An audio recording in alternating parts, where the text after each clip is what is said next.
Disclaimer: this video is created for educational and storytelling purposes only.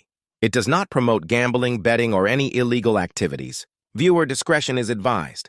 हर कहानी का अंत तब तक नहीं होता जब तक उसकी आखिरी चाल न चली जाए।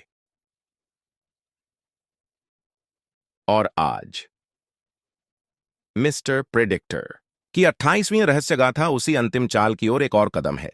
इस बार सामने हैं 4 अलग अलग मगर एक ही सूत्र में बंधी पुस्तकें: घोड़ की नाल, भोलारम, शालिमार और गरीब रतान, जो मिलकर एक अद्भुत चौसर की बिसात बिछाती हैं, जहां हर मोहरा समय की नब्ज पर चलता है।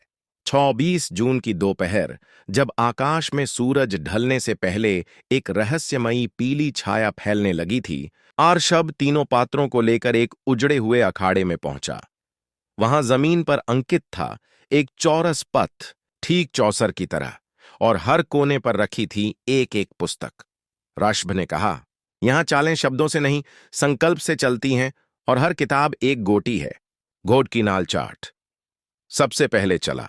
आनंदी ने उसे उठाया और देखा कि उसमें केवल चित्र बने हैं: एक घोड़ा, एक पगडंडी और एक टूटी हुई नाल।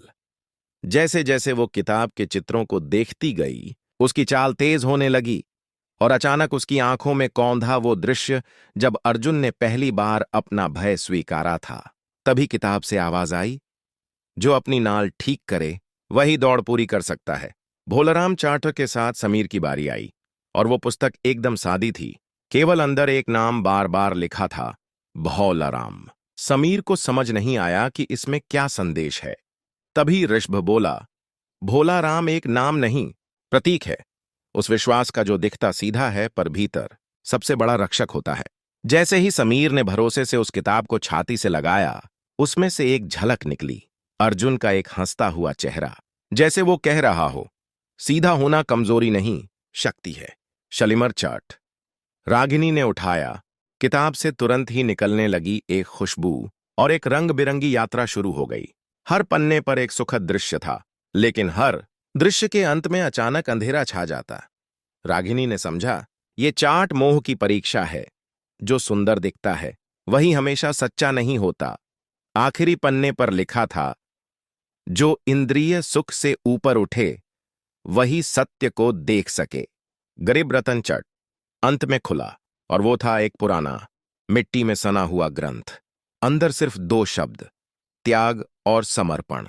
आनंदी ने कहा, यही तो अर्जुन की असली पहचान थी। वो अमीर नहीं था, पर रत्न था जो अपने लिए कभी नहीं लड़ा। ऋषभ बोला, और जब तुम रत्न पहचानते हो तो समय रत्न को वापस करता है।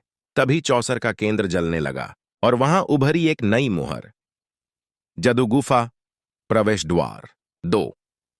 अब चौसर से कथा गुफा में प्रवेश कर चुकी है।